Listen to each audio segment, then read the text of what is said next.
As my father said, I have been involved with Sewa for a few years now, and of course, I co-founded InternMart. So I'm very invested in seeing how high schoolers can get the most out of their high school careers, and more than that, can kind of figure out their own way through, their academic and professional lives.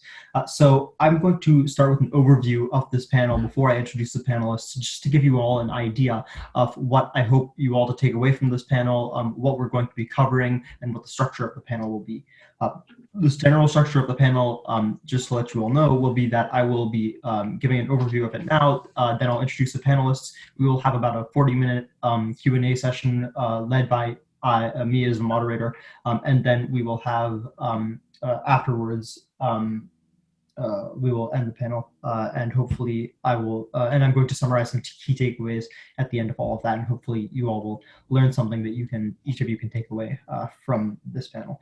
So during this panel, the actual content will be that we will be discussing how high school, college, and career experiences all kind of relate to each other, and how as early as high school you can begin kind of preparing yourself for each of these experiences, both in your academic and professional lives. We'll be covering a range of topics from extracurriculars to applications. So as I said, we'll be covering a range of topics from extracurriculars to applications to professional recruitment. Especially considering that we have a very wide range of people, very accomplished women on the panel today who can give us insights into each of those topics.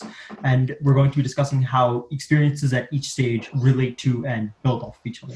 Now, before we jump in, I'd like to briefly explore the context behind this panel and why I feel it's important, and while I am really happy that this panel is actually happening so that you high schoolers can get the insights that you might need to, because the global economy is changing very rapidly, from the demographics that are shifting in many different countries around the world, to the industrialization of different countries, to the advent of different kinds of technology that are making some industries now obsolete and are making other professions new and evolving.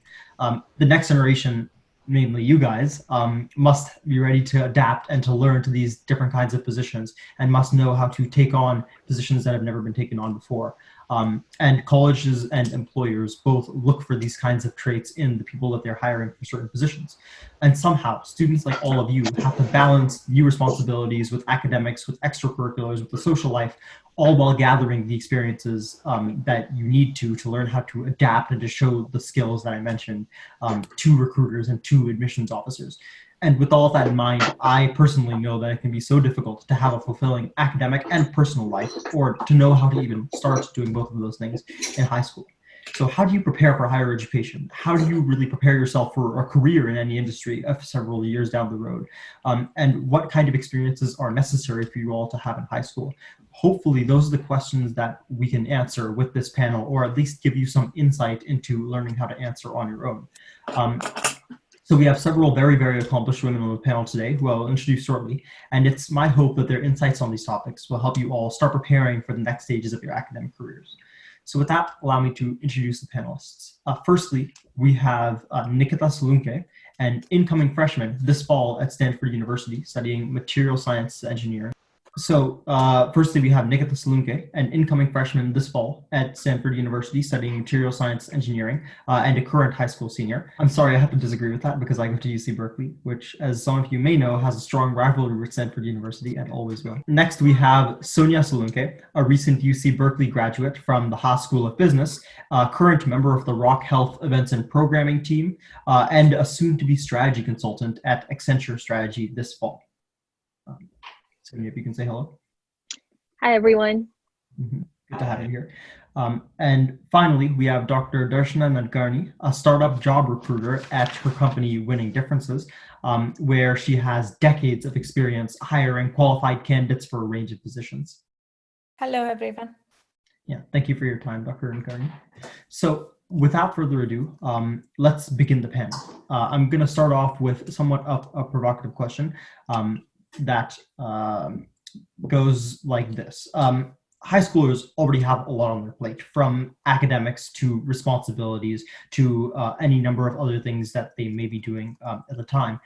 Why do they need to take on more to stand out? How much should students be doing outside of school, and what kind of experiences do they need in order to show the qualities and traits that perhaps admissions officers or recruiters might want? I'm going to pose this question to Nikita and Sonia, both of whom have gone to American high schools and should have a good amount of insight on what high schoolers are going through, and more than that, what high schoolers need to do or should potentially consider doing in order to stand out among their peers. I'll just go ahead and kick things off, and then I'll just have Sonia follow right after me. But for me personally, just from my experiences, I found that interning in various sectors of like academic disciplines that I was interested in really allowed me to understand where my niche interests lie. So I feel like while you might feel like overwhelmed juggling all of the other things that you're doing, and I see a couple familiar faces, so I can definitely see that you're very active, always trying to pursue your interests outside of the classroom setting. Hopefully you've already found out about this, or if you haven't gotten internship opportunities, you'll soon realize, but so much of the rewarding aspect of internships are kind of gaining that network of meeting other people outside of your school that might have similar interests like you, and kind of really understanding yourself and your self on an emotional level, but also like as a student as well overall. I'd like to follow up a little bit on that. So you've discussed some of the really important parts of why internships are so or why internships can be very helpful for high school students. But do you feel that they are essential or vital, and that perhaps colleges or recruiters might not consider you at all if you don't have internships? And if so, that they are actually extremely essential to your CV or your resume? I think for me, or at least the one aspect of internships, it kind of reminds me of like the allegory of the cave, where you could be blinded. It's basically, if you don't pursue certain internships, you just wouldn't know that that sort of niche interest or that pathway for you would even exist in one way or another. So I would say, like, obviously there are other pathways you could take to go through high school, but internships is just a great opportunity to expose yourself to a completely new area really, really quickly and kind of gain a lot of new knowledge in a different area. Is the allegory that you're referring to, if a person is sitting in a cave, there's a fireplace behind them, and they can only see a wall? And so just to explain to the high school students there, the idea behind this allegory is if you're sitting in a dark cave and you're staring at a wall and there's a fire behind you, you see everything in terms of shadows, and you only actually perceive things in terms of shadows. So if anybody is walking behind you, all you see is their shadow walking behind you, and that's what you perceive as walking behind you. I think that the way that you're saying, Nikita, that this relates to internship opportunities is that you will never know that there's this entire world of internships, that there's this entire world of professional life and things that you might be interested in until you turn around and douse that fire and try and get internship opportunities in different places, and get a greater number of experiences so that you can not only tell whether or not, not only tell that you want to pursue certain experiences, but tell which experiences you don't want to pursue so you get a better understanding of yourself. So what were you saying, Sonia, if you wanted to add on? Yeah, just wanted to add on to that, I think a little bit more from applying to college's point of view. I know Aditi can definitely speak better to this at a later time point, but from my perspective of applying to colleges, and then also for those of you who don't know, at Berkeley, at least for the business program, we actually do have to apply again in our second year, same as applying to colleges with essays, resume, and an interview. So have gone through this process a couple of times. And what I've really come to notice is the admissions councils often look for that complete holistic package. And not everyone can be valedictorian or have the perfect grades. So a lot of these internships and extracurriculars are a really, really good indicator of how you perform as a human, what your leadership styles are, what your interests might be, and what skill sets you've built in them. Disclaimer, I obviously can't speak as an admissions officer or counselor, but from my experiences of mentoring other students as well as writing my own applications, this is something I've definitely noticed, is that just as much as it is for your benefit, like Nikita said, personally growing as an individual and discovering what you're interested in, it's also a really, really helpful and useful way to convey to admissions officers indirectly of what you're interested in and how you've kind of grown in those areas so far. I'd like to follow up on that as well. Do you feel that it is harmful to have on your CV or your resume internship experiences for or opportunities or professional achievements that don't necessarily relate to the actual field that you're pursuing? For example, if you're going to pursue business, but you have a bunch of STEM-related opportunities and internships that you've taken, do you think that's a bad thing or a good thing? And are college admissions officers or organized college organizations, do you feel, are they looking for that kind of thing, or do they see it as something to not really have on your resume or CV or whatever you may have?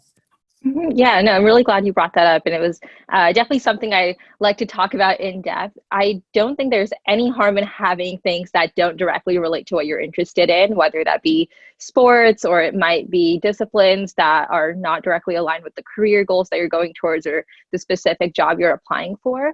Um, Especially because that shows diversity in yourself as a person. It can convey, again, your skills in a different manner. For example, if you're the captain of your sports team, it still shows that you're good at leadership and communication and have strategic thinking, which might be perfect for the consulting job that you're applying for.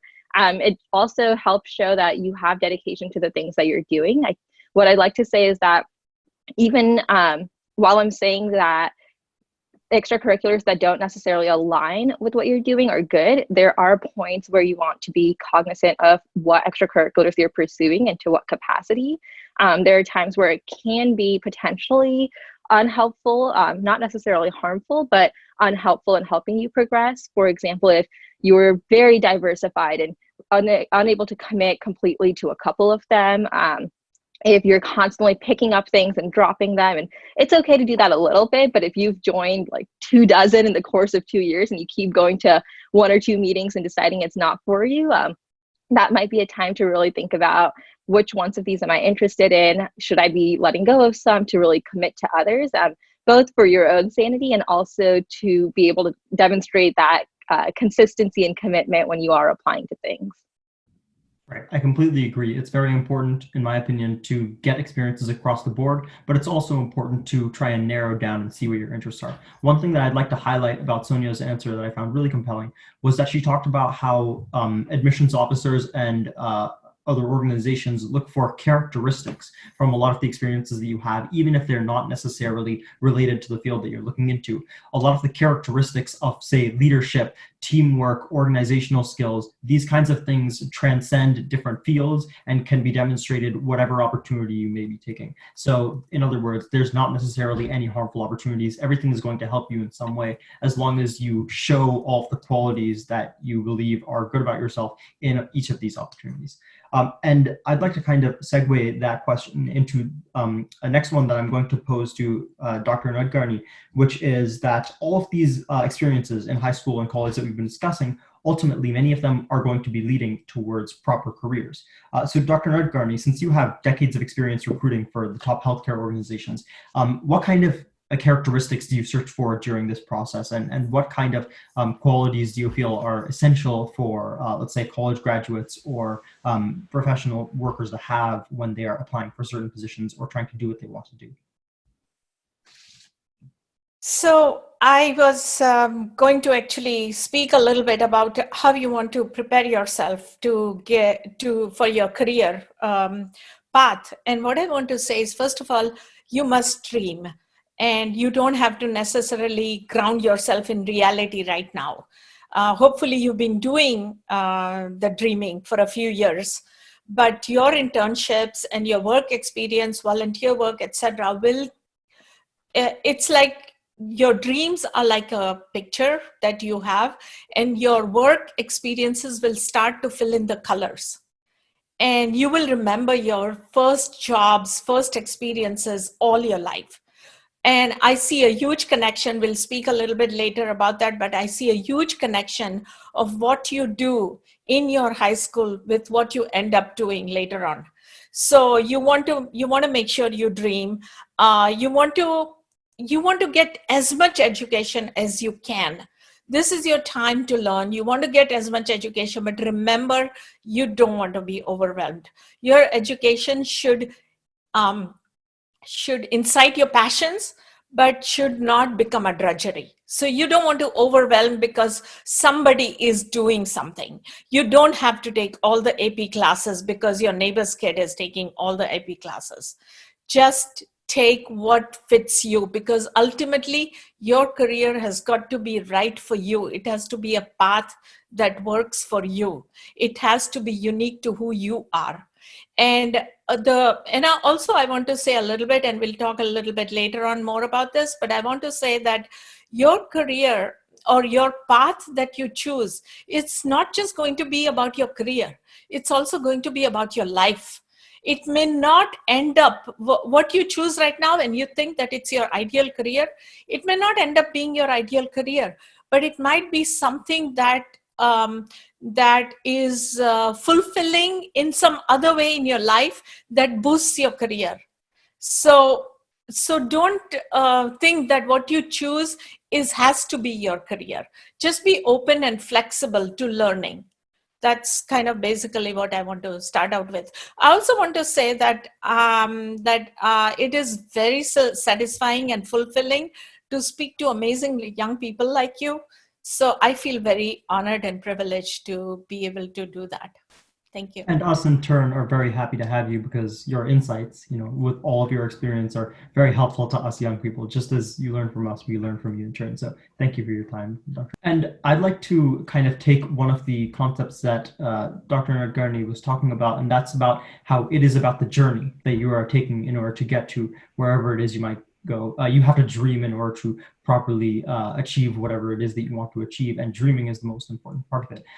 And I'd like to kind of explore, starting from the beginning of that journey in high school, what it's like to go through all these different opportunities and experiences, and what it's like to dream as you go towards a given academic career or prospect. So I'd like to pose a question to Nikita now, because you are a high school senior. You've just graduated, or you're going to graduate, and you've just been accepted to Stanford, along with a wide variety of fairly impressive institutions, although you chose Stanford over them, which is a very interesting choice. And I'd like to know, how do you feel that all of the opportunities and experiences that you've had in high school have kind of built up and led you towards focusing on whatever it is that you want to focus on? Did you take different opportunities and experiences in other fields? Did you mostly focus on one thing?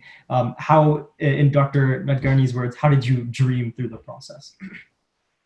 Yeah, I really appreciate that you asked that question, because I think one thing that I noticed, at least, I was talking to some underclassmen this year, and also for me going through it, is as high school students, you guys might be experiencing kind of that aspect of, hey, okay, I'm going to pursue this one career path because I think it's the one that's best for me, but you're still really undecided when it comes to kind of knowing what you're going to do. And I remember that Shritik mentioned at the beginning of the call that I'm pursuing material science and engineering. And if I look back on my high school career, I didn't even know this was a major until I think my sophomore year, when my chemistry teacher brought it up to me. And so I really think one thing that Dr. Nadgarni just mentioned is something that I found that was one of the most rewarding aspects of my high school career, is just being completely open. So if I were to voice anything to you guys today, it would be, don't try to look for that quote unquote perfect internship opportunity that perfectly fits your niche. You're saying, oh, I want to pursue, say, computer science, so I'm only going to be doing coding internships. Because what happens is, like I mentioned just before, you end up limiting a lot of your opportunities, and you're not really exposed to too many fields outside of this one interest that you quote unquote define for yourself. And then what ends up happening is, at least one thing I noticed for me personally, is when it came to selecting my college major and applying to colleges, I was really comfortable because I was able to, the internships that I had, I explored all of the different areas I wanted to potentially pursue. So when I settled on material science, I was like, hey, this is what I want to do, because I've seen as much as a landscape of all the possible things that I can pursue. So I was comfortable in picking that, rather than, I found for a lot of my friends, when it came to applying to colleges and they only pursued in their one niche interest area, they were really uncomfortable in, say, pursuing. I had one friend that was talking to me saying, oh, I want to pursue data science, but all of a sudden I have this big passion in marine bio that I've always had. I've always been interested in it, but now I'm scared. I don't know how to blend the two. I don't know if I were to pursue it on a professional level, where's the intersection between these two? And what I really hope for you guys to take away from this is kind of, even if you have interests that may not quote unquote fit that one niche area that you've selected for yourself, just still feel free to explore it, because you don't know how that would kind of integrate in your whole college application. Yeah. And I'd also like to mention that even when you get into college, let's say that friend that you were talking about happened to get into college for data science, you can always take a minor, you can always take several other courses, you can always step outside of your major and kind of explore different things. A lot of universities not only allow that, but they encourage it because they want you to take different experiences, even if they don't necessarily relate to your major. Everything from switching majors to double majors to minors to simply taking courses outside for your own interest,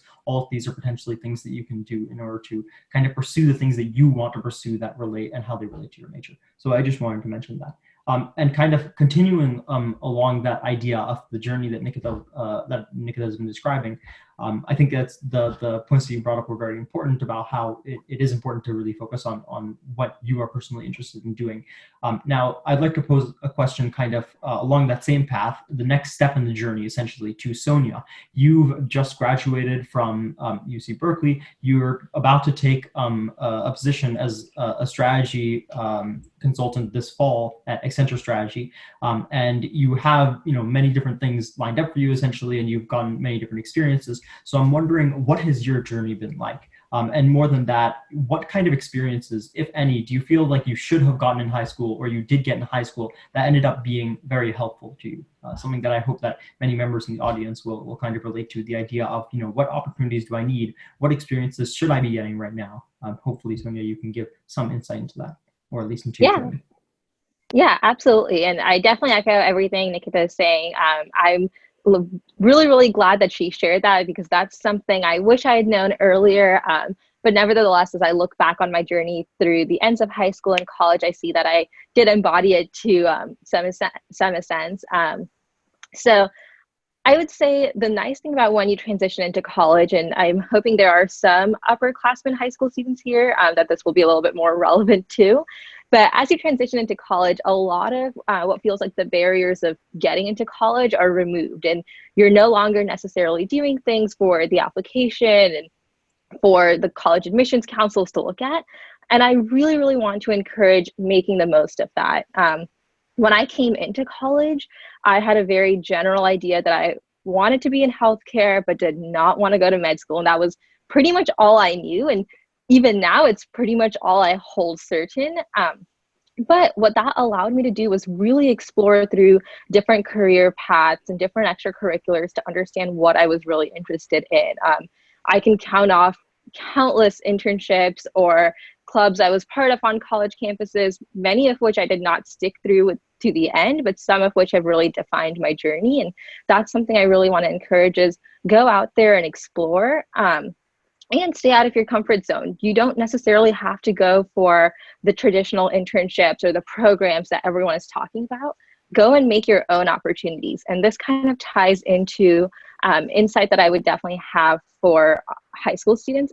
This is much, much more important as a high school student, because many of those programs don't really exist. And the ones that do are very, very selective, that not everyone can get into or has access to. So I really encourage going and making your own opportunities. That's a lot of what I did, a lot of what my resume is made up of, and has been some of the most beneficial experiences I've been part of.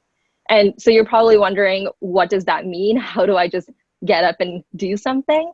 I think that in itself demonstrates a lot of the skills and characteristics, like Pratik was mentioning, to other people that are going to be looking at your application. You really have to get out there, cold email people in your network, start finding people on LinkedIn, just go around and look at things that interest you. Maybe find a research lab at a school that has interesting topics, or you're reading a book and the author makes some good points. You happen to see some posts on LinkedIn. Whatever it might be, go out into the world and find those things and reach out to people, have coffee chats, tell them what you're interested in. And I would say start with a learning mindset. Think about, what part of this really, really interested you in the beginning. Start asking them questions from there. And a lot of times those conversations lead to having more people in your network and mentors. And these people will eventually open up doors for you that likely would not have existed otherwise.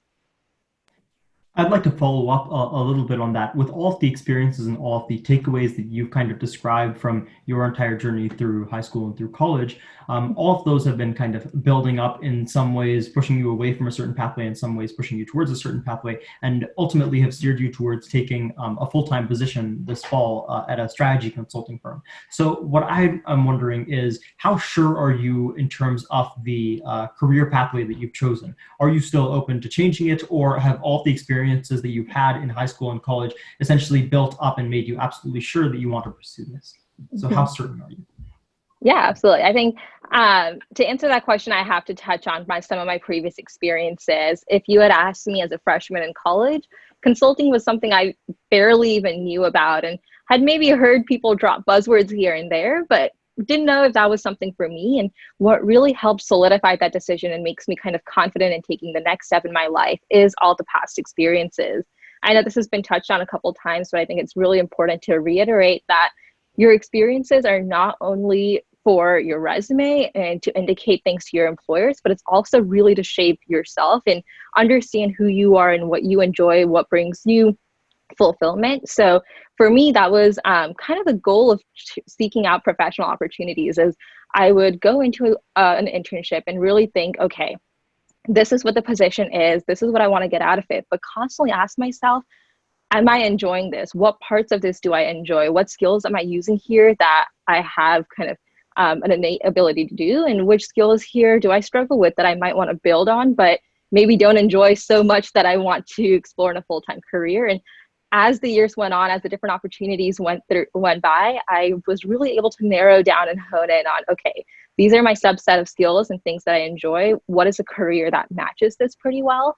And consulting, at least for the short-term future, is the answer to that. But something that's really important here too is, every time I like to say, every time you set a goal and you meet it, make sure you have the next goal kind of lined up or forming. Just because you don't want to stagnate, you don't want to contain yourself in one place. So keep those dreams open, keep thinking about what you want to achieve, and think of this as kind of stepping stones to get there. So now that we've kind of gone over the general journey that people take from high school to college and all along the pathway, as you kind of navigate towards a career that you end up deciding on, I'd like to pose a question now to Dr. Nadgarni, going back to something that you said during your previous response, and now with the context of Sonia and Nikita's journeys.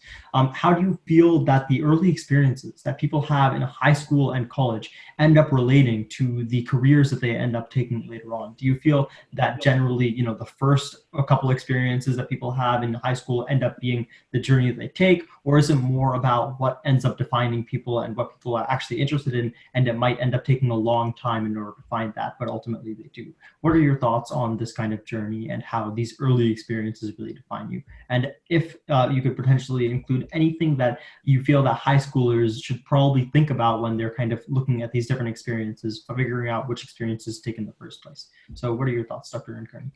So, Shruti, that's a great question. And I will build up a little bit on what Nikita and Sonia so skillfully talked about, that Sonia and Nikita, both of you mentioned about how your experiences right now are just not about building your career. They define your values, they solidify your passions, they do a lot more than just point to a career path.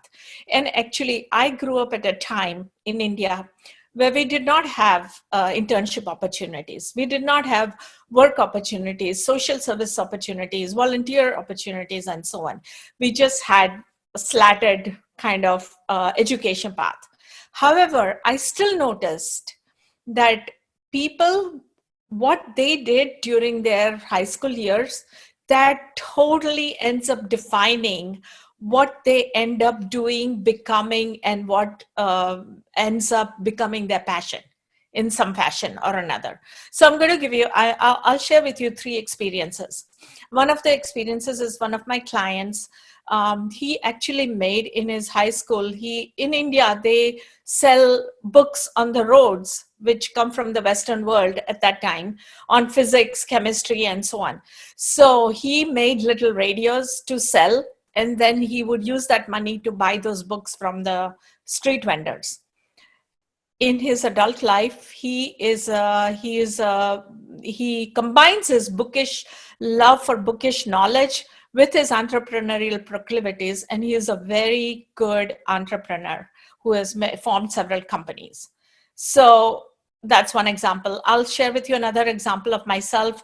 I love to read and I love to write. I loved reading everything. I read cereal boxes, newspapers I jumped on first. I got books from the library. I read everything. I loved reading and I loved writing. I was writing all the time. I still find my little things that I wrote some couplets and so on in high school. So I was the first person on the bench. I wrote the whole lecture down. I just liked writing. I don't know if I even read all the notes, but I wrote a lot.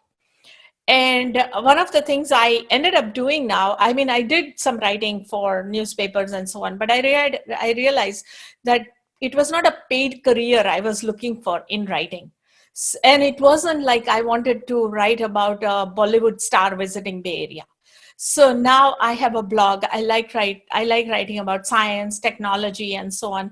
And I have an active blog with nearly 5,000 followers and so on. So it didn't end up becoming my career, but I think I'm kind of well known and it sort of jives nicely with what my career is. And I'll give you a third example of, there is a professor called Professor Abram Varghese at Stanford. Anurag might know him. He is a very well-known writer. He has written some books that are probably going to become movies too, like Cutting for Stone and so on. And he was once somebody told him that he should just do writing. And he is actually a physician at Stanford. And he said, I could not write if I was not a physician. So sometimes your career may just fill out your life in a nice way with something else that you have discovered as your passion. So again, I want to jive with what Sonia and Nikita mentioned, that your experiences right now are not just going to give you a well-defined career path. They're really pointing a way to the life that you will incorporate as you go forward. And also your career will continue to evolve as well. So you need to make sure that you are flexible in learning and accepting the new experiences that come into your life. And that flexibility will also serve very well in a time like this coronavirus, when a lot of people's careers will be redefined at a time like this. So be flexible for all the new experiences that you're getting. Right. This is definitely a time of great change, and I definitely feel that that's part of why the context of this panel is so important, that you have to learn how to get experiences that teach you how to adapt and how to get new experiences. Ironically enough, many of the experiences that you're getting are about getting new experiences. So learning how to learn and learning how to adapt. And that's, I think, part of what makes it so important to have these different opportunities and experiences throughout high school and college. Now, one thing that I'd like to touch on that Dr. Nadgarni said, although we only have a few minutes before we open up the Q&A, I'd just like to follow up on one thing very quickly. And this is a quick question that I'd like to open up to either Sonia or Nikita or Dr. Nadgarni, if any of you have insights on this. You mentioned, Dr. Nadgarni, that the experiences that people have in high school, especially early on, end up defining much of their career, especially the paths that they end up going to. And that's quite a lot of pressure in order to just choose like certain experiences that you feel you want to pursue, because regardless of whether or not you truly enjoy them, they may end up defining your career pathway anyway. So what advice would you all have to high schoolers who are trying to figure out which opportunities to take and which experiences to take, and where even in general to explore before they start deciding what exactly there is they want to do? Because there's lots of pressure on high schoolers, as I know, because I was a high schooler last year myself, and Nikita, you are a high schooler now. I'm sure that you all understand that there is quite a lot that you have to consider when you're figuring out which experiences to take, what fields to go into. So what advice would you all have for someone trying to make that decision? Whoever wants to answer, by the way, can go first. We won't necessarily cover everyone because I do really quickly want to get into the important lessons, but if anybody has thoughts. So let me just share, when I say that, I mean, one of the things, if I speak about myself, I really had no idea what I will end up doing. But what what gave me passion was I really like to understand people and know about people. And that's why I somehow felt that psychology was what I wanted to go into. So I have a PhD in psychology, which is a far cry from recruitment. And sometimes people ask me, how does recruitment make sense? I mean, and I myself wonder how I got into recruiting. But on the other hand, some of my clients say, you're really good at this because you understand people. So I think you may not get a really clear career path from what you do, and you should not feel that as a pressure that what you do will end up being your career, but it does somehow in a mysterious, magical, and very clear way get to what you end up doing as your career at some point, and where you find your. So what you're saying is essentially that most high schoolers shouldn't feel it as a pressure, because although it may end up defining them, it's more about the lessons they take away from it rather than the industry or the pathway that they choose. Absolutely. Okay, thank you for that. I think I'd like to add in just like two quick things. One thing that Dr. Nadgarni mentioned, and I think we're kind of alluding to a little bit, it's a bit of on a tangent, but just since everyone here, all of the students here are all high school students, obviously you want tips on how to get into colleges. One thing that I found, and since Aditi, one of the other panelists, isn't here, who was a college admissions counselor, one thing I would like to add my 2 cents is practicing writing. Dr. Nadgarni, like I'm sure you've experienced just through writing, one major aspect of writing, one is that it'll help you in terms of writing essays when it comes to sitting at the table and finally writing those essays, especially since colleges now are going to be putting a little bit more of a focus on your essay writing rather than your scores and your test scores, because they understand with this whole situation that's going on right now, a lot of you may not even be able to take the SAT, ACT, etc. So one aspect of writing is in that sort of stream. But also the other aspect is that it really allows you to practice self-reflection and allows you to understand your interests a lot better. So that's one thing that I found is one aspect of colleges and what they want to see is this nice resume with like all of these extracurriculars and whatnot. But the other major, even more important aspect is how do you develop from that? How do you develop on a social aspect? How does your character develop? How do your interests develop? Just kind of how do you mature as a person overall? And that you kind of get through this practice of self-reflection. That's one aspect. And also just kind of touching on one other thing is, I know like Sonia mentioned, like definitely reaching out to people, like connecting with them on LinkedIn. I don't know if everyone here has a LinkedIn. If you don't, that's totally fine. If you're a high schooler, like that's normal. But one thing I'd like to address is that even my own personal fears is that when it comes to reaching out to these people, it's totally normal to be scared and to feel like, oh, hey, my experience is I'm just a high school student. Why would they want to spend time on me? Why would they want to talk to me? I don't want to bother them. I don't want to disturb them. Understand that literally every high schooler probably feels that way. So but what I found is that when it came to just reaching out to these people that I really look up to, and then I started talking to them, even when it came down to just talking to other college students, for example, Shruti, we've known each other throughout our high school careers, and just kind of having each other in our networks, you realize that most of the time, at least 90% of the time, these people are just really open and eager to meeting other people and networking with other young students that are super excited about like exploring their interests. So even though you're scared, just feel free, like practice cold emailing, practice reaching out to people, because what you're going to realize is that, or hopefully when I do go to college, I'll see is that having that ability to take initiative for yourself will probably take you really far. That is definitely true. I can confirm, and I'm sure that Sonia can confirm as well, having just been in Berkeley as well. So I'd like to say that I definitely agree. Cold calling and cold emailing can be very stressful, but more than that, you can all very often have the fear that, oh no, what if they don't like this email? What if they don't like the way that I've addressed them? Am I even are they a doctor? Are they a Mr.? Are they a Miss? How exactly should I address them? How exactly should I phrase this email? All of these are kind of things that might swirl inside your head as you're about to send an email. But what I'd really like to say is just do it. What's the worst that can happen? It's most likely that they'll say, oh no, sorry, we aren't really looking for a high schooler. Also, you addressed me by the wrong moniker, or whatever they may say. But that is really the worst that can happen. And the possible benefits are that they may end up saying, we're really interested in having high school students. We're really interested in having someone like you, on our team, or at the very least, we would like to, tell you a little bit more about ourselves, even if we're not necessarily hiring, or even if we're not necessarily interested in having a high schooler as an intern or as a shadow or whatever you might be interested in doing at that company or at that organization. So essentially, I'd like to say that it's really important to put yourself out there and to really reach out to these places, even if you have that fear that, what if it doesn't work out? Now, kind of segueing into that, that's a good segue into the important lessons that I'd like for each of the high schoolers to take away, since we're reaching near the end of the panel up until we're about to open it up to the rest of the audience.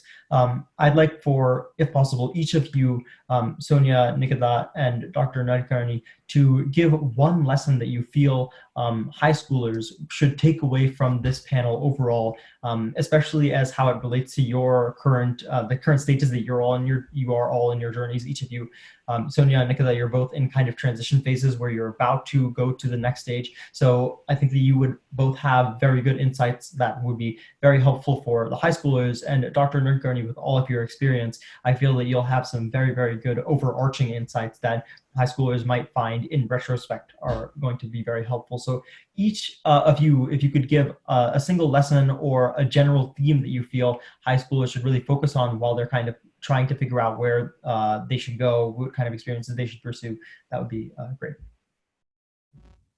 I can start us off. So definitely something that I've been focusing on throughout high school, college, and will hopefully continue to do so is make sure you continue to step in and out of your comfort zone and stay reflective of what you're doing in those times. So to kind of expand on that a little bit, it's always really nice to be in your comfort zone, feel really good at what you're doing, feel like, okay, I got the handle of this, it's not getting too difficult. But every once in a while, I highly recommend stepping out of that zone, exploring things you might not necessarily see yourself doing, something that there's a dozen people around you who might be the experts in and you feel like you aren't the best at yet. These experiences are really, really going to help build you up and make you a stronger person, both professionally and personally.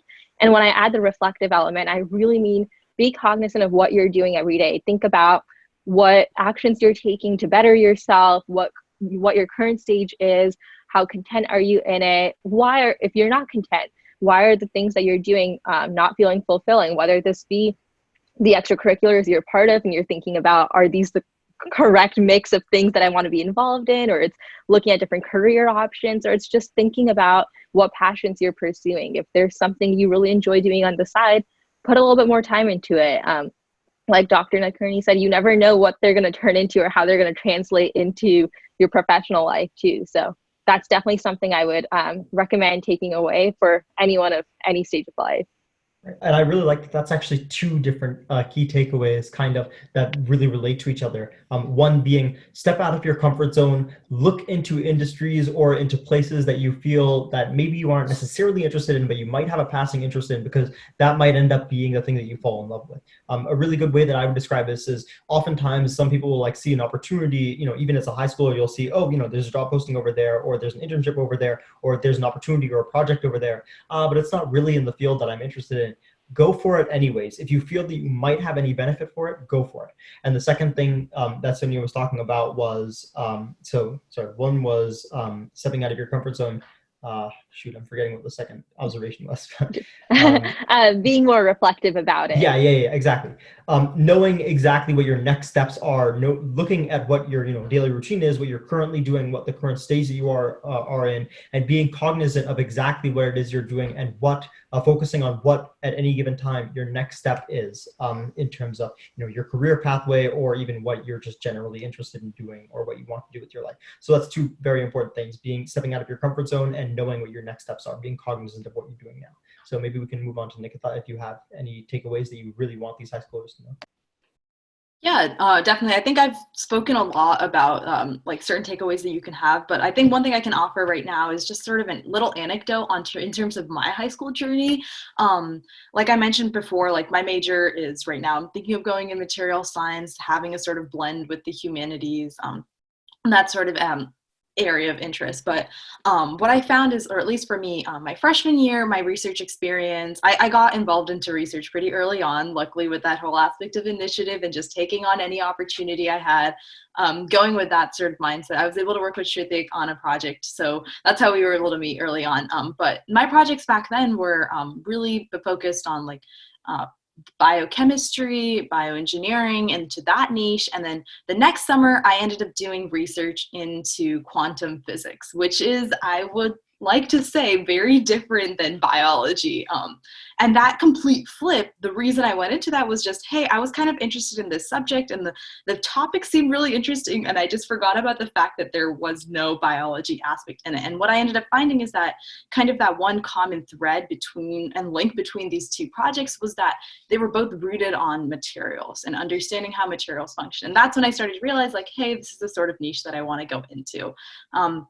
And what that anecdote kind of describes, and I hope you guys can kind of see just as an example, is just the value of kind of really stepping out of your comfort zone when it comes to your interests and being okay with that. So I'd like to kind of rephrase one of the takeaways that Sonia gave now with the context of Nikita's anecdote there, that stepping out of your comfort zone is important because you never know what you're going to be interested in. You never know what you're going to be interested in until you're interested in it. You never know that you're going to be looking into this field and say, oh my gosh, I love this, until you actually have an experience in that field. You actually start looking into it. So that's why stepping out of your comfort zone and looking into different opportunities is so important, not just in high school, but in college as well, because you may end up finding that what you thought that you were interested in when you went into college ended up being completely different from what you did. Even if you're still interested in other things, your passions may end up changing, or your passions may end up being different than what you expected. Dr. Nadgarni, if you'd like to add on to these life lessons. So what I'm going to say is absolutely adds on to what Sonia and Nikita talked about. And that is that I will say two things: be open to learning, and be adaptable and flexible. And so again, like Nikita, I'll just share my own little bit about my own career journey. After I finished my doctorate, I was teaching in Cal State and St. Mary's College and different Santa Clara University and so on. And I enjoyed teaching. I thought that is all I will do. But somehow somebody was doing trainings. And so I said, okay. So my very first project, I was doing training for IBM. I did over 100 trainings, and I absolutely loved being in front of people and doing training. And I thought, this is it. I found my career. This is all I will do.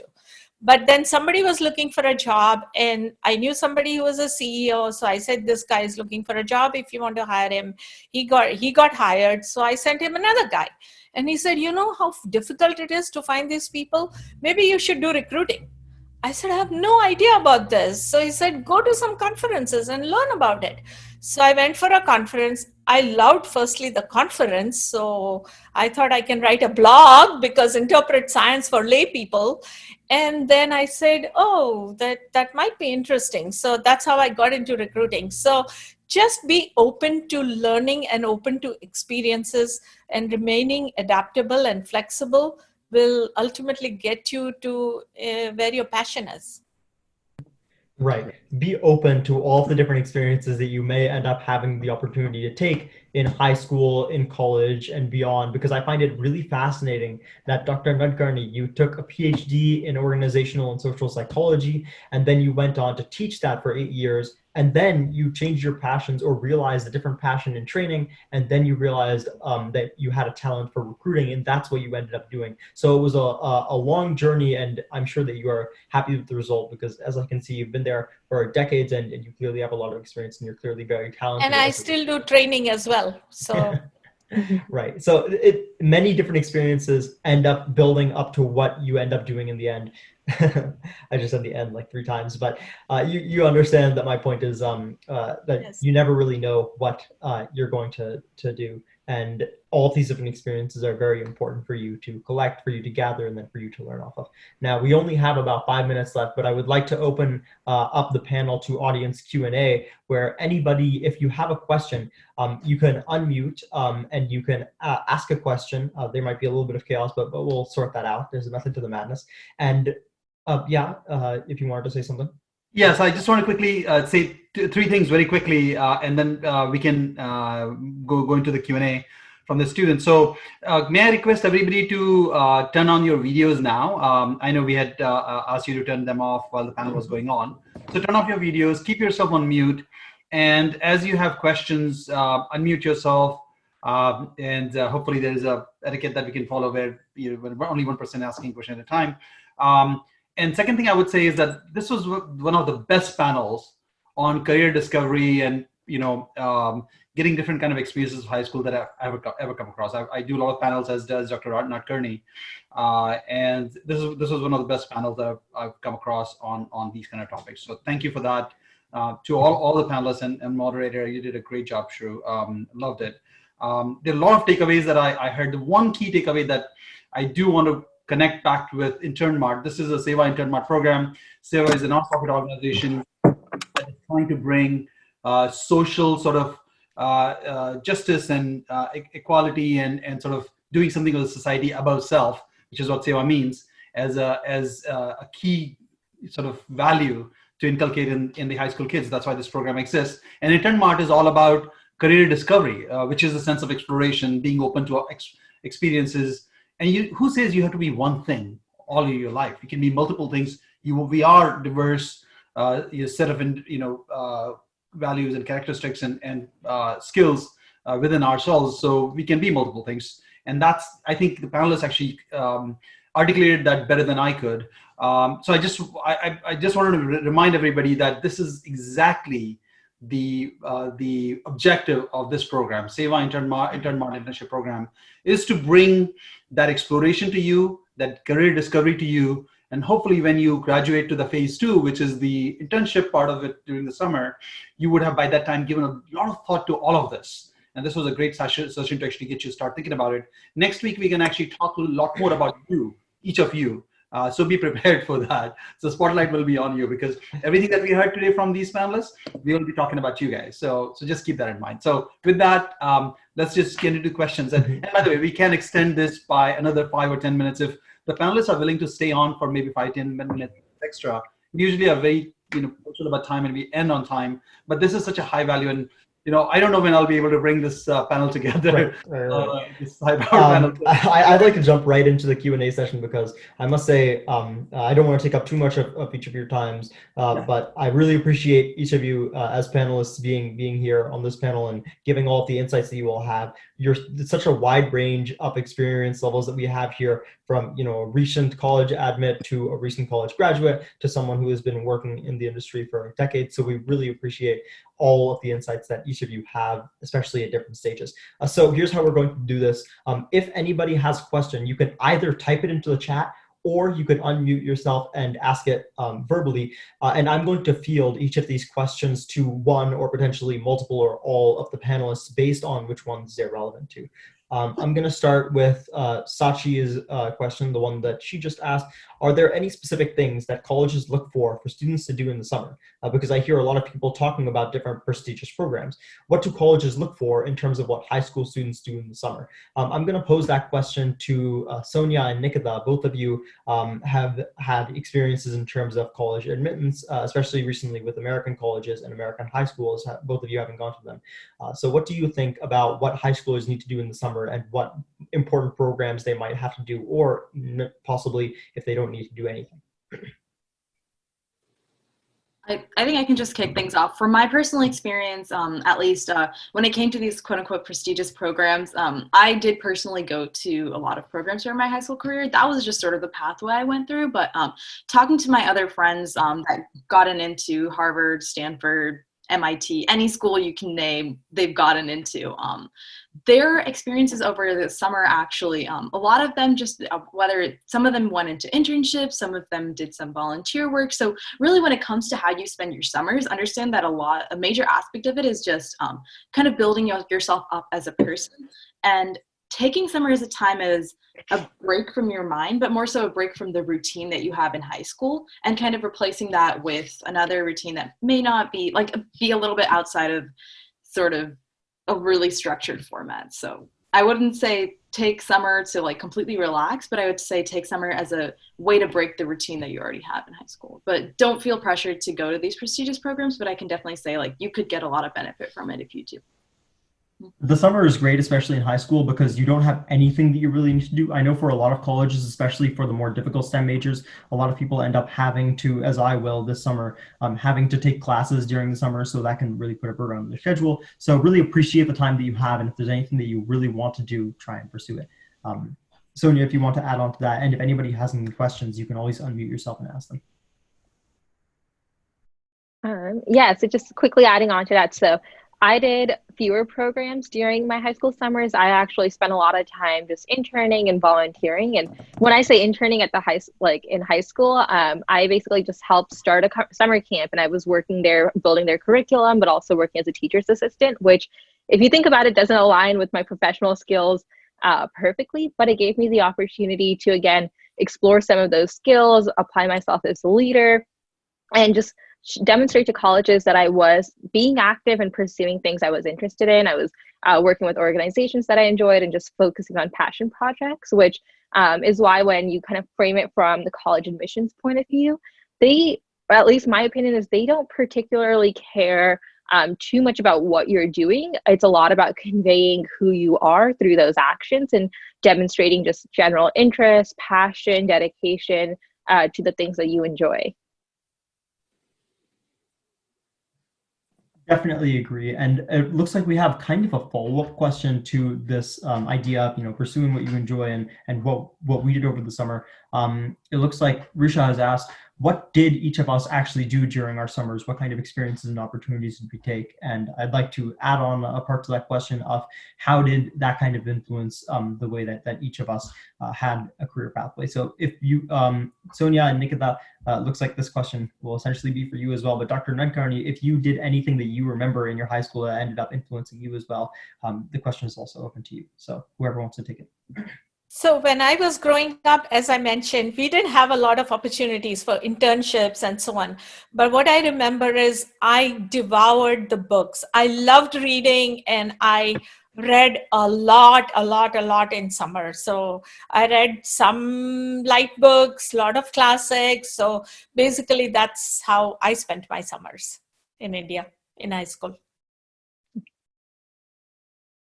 I think I can just touch base, kind of giving a really general overview, but one thing I did early on in my high school career, I actually ended up taking some community college classes, exploring other academic disciplines over the summers, as well as primarily most of my summers were spent doing research and internships. That was just some place that I really enjoyed being inside of that lab experience and being around students that are undergraduate students, graduate students, and professors. That sort of environment was where I felt like really comfortable. So that's where I primarily spent my summers, specifically going to various summer programs. I'm sure if you want a little bit more insight on it or whatnot, feel free to reach out to me afterwards.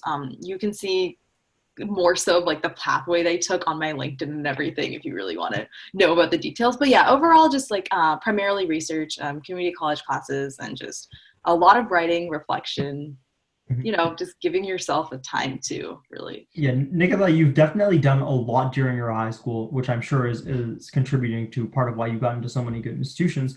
And so you've kind of had a wide range of experiences. So we appreciate your insight. And one thing that I'd like to say is I can't understate how helpful it can be to take community college courses concurrently during high school. In the sophomore year of my high school, I actually took a community college course, just a single one, at a community college coding course at a local college. And it was possibly one of the best experiences of my life because I got to meet so many different people, and I got to get a really good understanding of what college is actually like and what classes are actually like. It was a really good experience for me, and I enjoyed the free-form nature of college courses as opposed to high school courses. And it's a very nice it's a very nice way to learn what college is actually like in comparison to high school, and to possibly explore your interests and to show to colleges that you later apply to that you can apply yourself and that you have the ability and the capability to excel in these kinds of courses. So I can't understate how important it can be if that's something that you're interested in, to take community college courses. Yeah. Oh yeah, I just have to add, sorry, really quickly, but definitely agree with you, Shithik, in regards to that.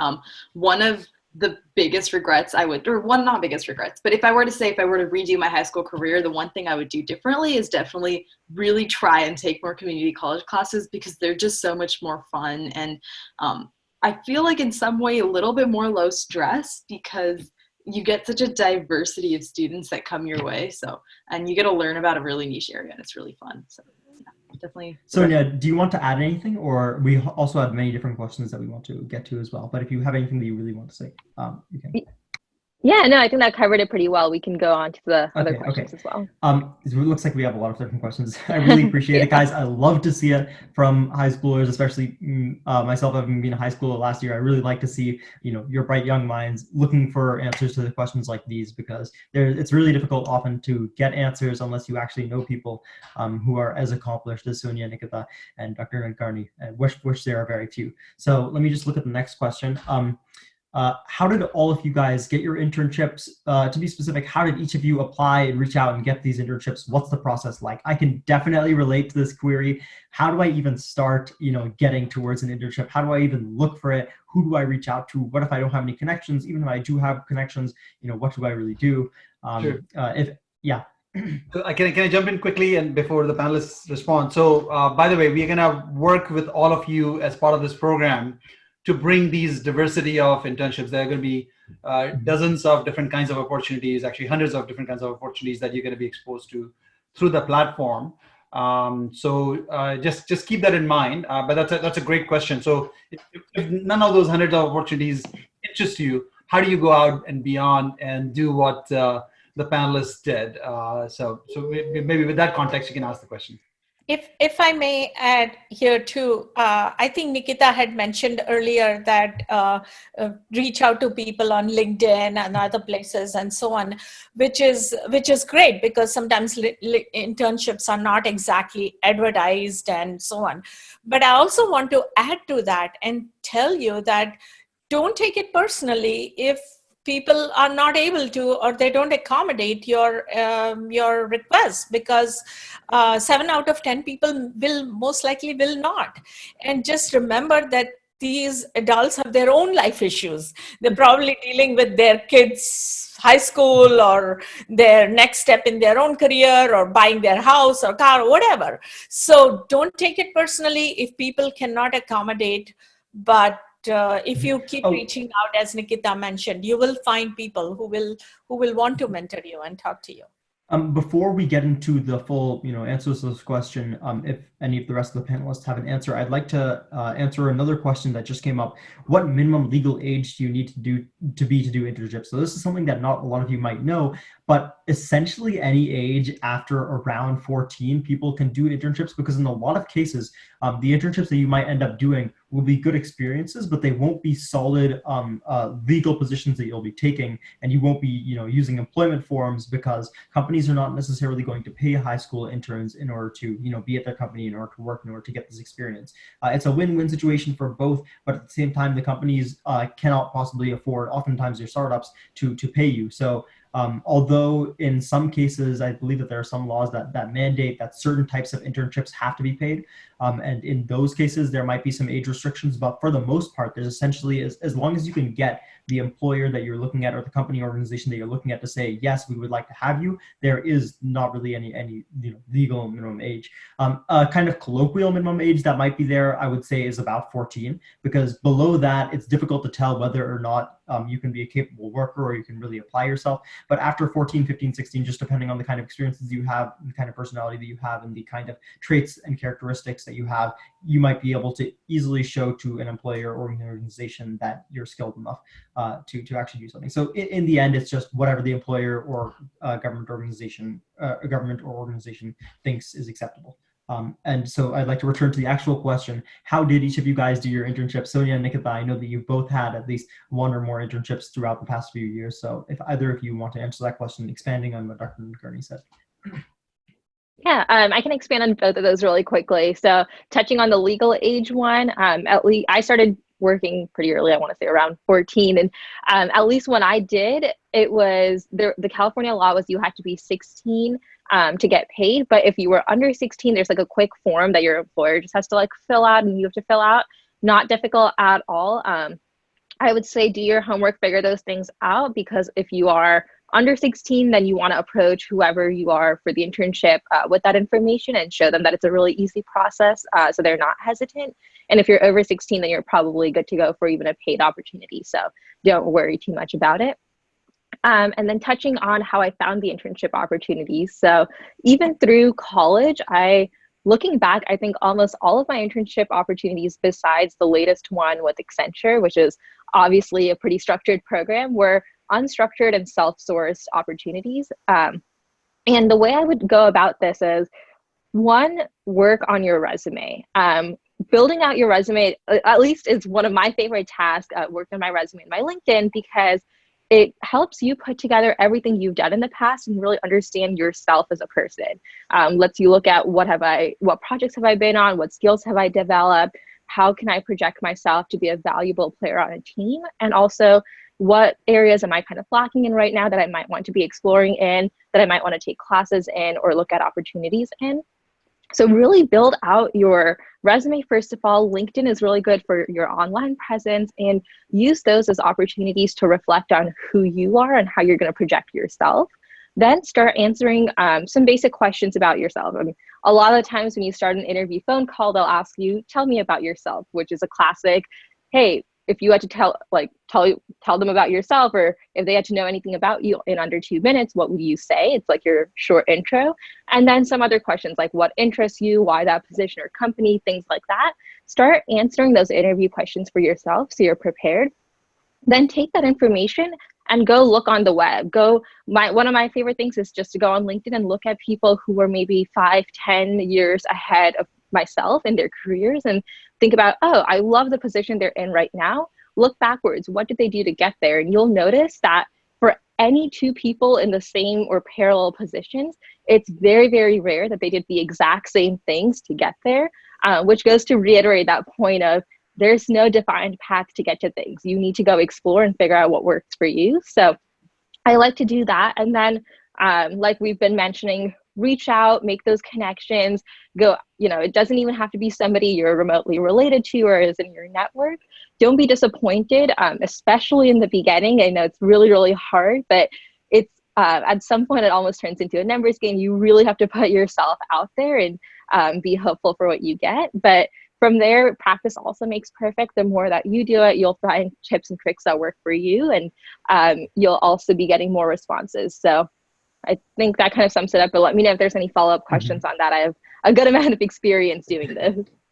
Yeah, I completely Can I agree just with add what you one said. thing to what Go ahead, Dr. Nadgarni. Immediately after this question, we're going to jump into the key takeaways and overall summary of the panel before we close the panel. I don't want to keep everyone here too long, and I'm sure that all of the rest of you have very important things to do. So I appreciate your insights. But go ahead, Dr. Nadgarni. So I just wanted to say, as a recruiter, I meet a lot of high school students in summer, especially in summertime, at a lot of meetups and also like groups like we have for healthcare related Bio2 device group. So there are some free opportunities, and if you go attend some of those, you meet a lot of people in like one evening. You will meet like 50 people. So those might be some good opportunities also. Yeah, and another quick thing I'd like to add is I know for those of you that are interested in the area of biology, kind of want that wet lab research experience, I definitely can say in terms of overall internships, Sonia can definitely speak a lot stronger for that. But for me, just most of my internships were in the area of research. And one thing that I found for myself is I'm born, my birthday's in July.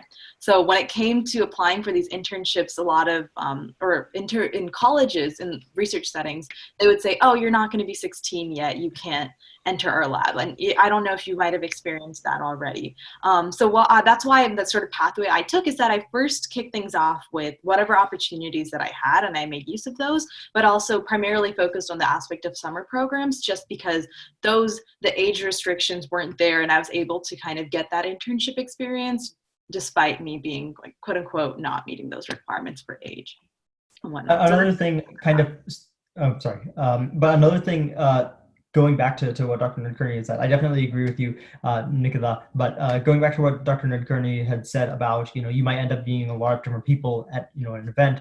I would like to say that, oftentimes when it comes to cold emailing, like you were talking about earlier, Nikita, you might end up finding that you'll send out like 10 emails and you'll get 5, maybe 6 responses back.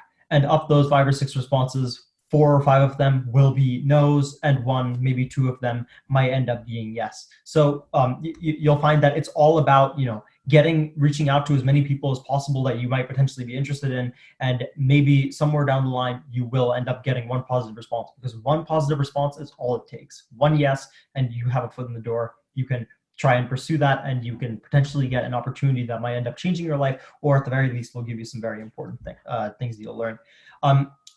We don't have time, I don't think, to answer too many more questions. I would like to get into the key takeaways here that each of us can give to the high school students here in the audience. I'm going to go over a couple of the takeaways that we mentioned earlier when we were wrapping up the initial Q&A section, and then if any of the panelists have extra lessons, like very important, distilled knowledge, I guess you could call it, that you would like to give to each of these high schoolers, you can mention it that I haven't already mentioned. So the 3 things that I think are very important as we discussed with the takeaways earlier are: 1, to step out of your comfort zone. It's very important to look at different opportunities and to look at things that you might not necessarily be interested in at the moment. Even as a high schooler, you might have some inkling of what you want to do in the future or what you want to pursue as a career, but take opportunities in there, take experiences there, but also take experiences outside of it. Maybe you're interested in data science, but also consider taking something in research or looking into that. Maybe consider doing something in business, maybe considering looking at any opportunity that you might find interesting, or that you think that you might have an interest in. Second thing is really putting yourself out there, really stepping out there and searching for each of these opportunities, because they're not necessarily going to come to you. In some cases they might, but even then you still have to take the initiative, you still have to go for them, and you still have to really look ahead and try and get these opportunities, because otherwise they're just going to pass you by. You might find a flyer or something like that that says join this project or join this conference or come to this event, and you might think, oh no, I'll probably visit that day, or I'm not necessarily interested in that field. But it doesn't matter, just go for it, because that's the best way to really get things out of to really get things out of the time that you have, to really get the opportunities that are going to end up potentially changing your life. Potentially not, but at the very least you will end up learning things that you'll find will be helpful later on. And the last thing is something that Sonia said that I would really like to say is possibly the most important thing here, and that is knowing and being cognizant of the current position that you're in and knowing what next steps to take. If at any given time you look at what you're doing right now and you look at your next steps and what you have planned for the future and find that you're stagnating, that you're not doing anything that's necessarily different from what you've done before, or that you're not doing anything more advanced, or worse, that you're not really doing anything at all, you're stagnating. And what you really want to do is, it's okay in some cases to find that you can't quite find any opportunities that interest you, but more than that, you need to, even in those situations, be looking for the next thing to do, be looking for what else you might be interested in, and be looking for the next opportunity and experience that you might want to pursue. Look at your next steps and figure out what you want to do next. You should always be looking up, you should always be improving, and you should always be looking for what you want to do next. And does anybody on the panel have anything else that you would like to add onto those 3 general lessons, at least in the way that I phrased them? I just want to say again how useful meetups are. I hope to meet many of you in some of these meetups. Not right now, of course, for another year or so maybe, but eventually. So the COVID-19 could be a session that we might do in future. Yeah.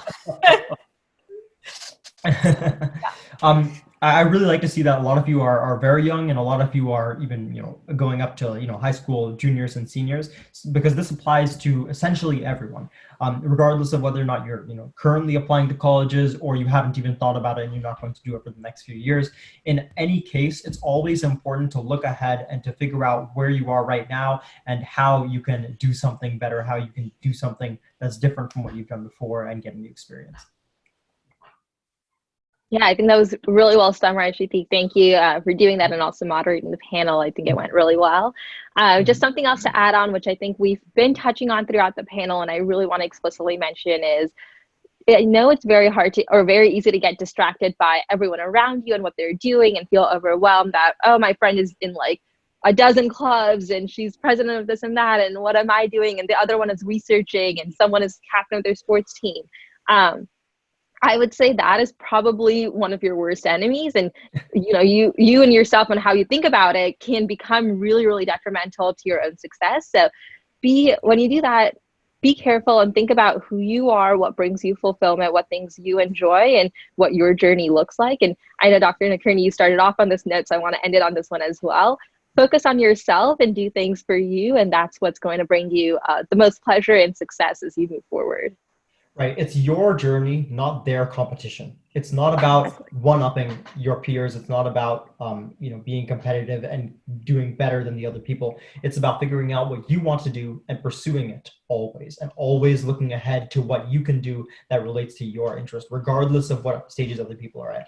If other people have done 5 internships at a given stage in their high school or college career, and you've only done 1, as long as you're doing something that you are really interested in, getting the experience you need to determine whether or not you're really interested in and whether that's something you want to pursue, that's all that matters. And with that, I'd like to thank you, Sonia, Nikita, and Dr. Nadgarni, all of you, for taking the time out on this Sunday to do something so relatively early in the morning, especially during this crisis. Circumstances are difficult for all of us, so I really appreciate it. And it's unfortunate that we couldn't do this panel in person because of the current circumstances. But I think that I'm very happy that all of you have been able to give us the insights that we had hoped for, even though it's been completely online. So I really appreciate you all taking the time. Thank you all for everything that you've said and for everything that hopefully these high schoolers have learned and all of the questions that you answered. I appreciate it. And with that, I think we're going to close the panel here. Those are my closing thoughts. Thank you. And Vinay, before you close the session, I just want to add our thank you to this panel and Shruti, great moderation. I think if the high school in this program do connect with all of the panelists, Nikita, Sonia, Shruti have all gone through this journey. As you are going through it, they have a lot of lessons that they've shared today, but also there might be things that may come up that you may want to tap into their insights on. And this actually builds upon what Dr. Nadgarni said about meet people. So you've just met 4 wonderful people, connect with them and build upon those. And I've seen Nikita and Sonia in action and how they build upon the relationships that they form, and so does Shruti. So I think that's something to definitely inculcate in your in your journey in searching for whatever it is that you may end up wanting from your network, or that your network may end up finding use out of from you. I can't understate how important it is to get these kind of different opportunities, and to do cold calling and to do cold emailing and to reach out to people, even if they barely know you, or even if you've only seen them once, or even if you're just interested in their company or organization and you've never met them before. Just reaching out and just taking that step out there makes all the difference in the world between a high schooler who doesn't really know what they're going to do and a high schooler who has the experience to know what they might want to do, even if their journey later on takes them in a different direction. It's all about learning. It's all about change. It's all about putting yourself out there and getting these different experiences. And I really like that Nikita, Sonia, and Dr. Nadgarni, all of you really summarized that quite well. So thank you all for your time. And thank you to all of the students who have been here in the audience, who fielded us questions and have, more importantly, listened to and taken the insights from this event. It's my hope that hopefully these insights and these lessons that you've taken away will help you kind of prepare for the next steps of your academic career, and will give you an idea of how to even go about looking for these different experiences and these different opportunities. Plus, now you have some idea of what to expect going forward. So thank you, everyone. And with that, I think we'll conclude the panel. Thank you so much. That was really insightful. I know, like, me as an undergraduate student, like I learned a lot, and I'm sure all the high schoolers did. So thank you so much to all of you guys for sharing your insight. So with that, we're going to close this session. I just wanted to remind you that next week we will be talking about college educations and careers, and we will have another panel. So make sure you tune in to next week's session. But with that, I think that's all we have for today. So thank you so much all for coming, and hope to see you next week. Thank you. Bye, everyone. Thank you. Bye. Bye. Bye, everyone. Bye. Thank you. Thank you. Thank you. Thank you. Thank you. Bye.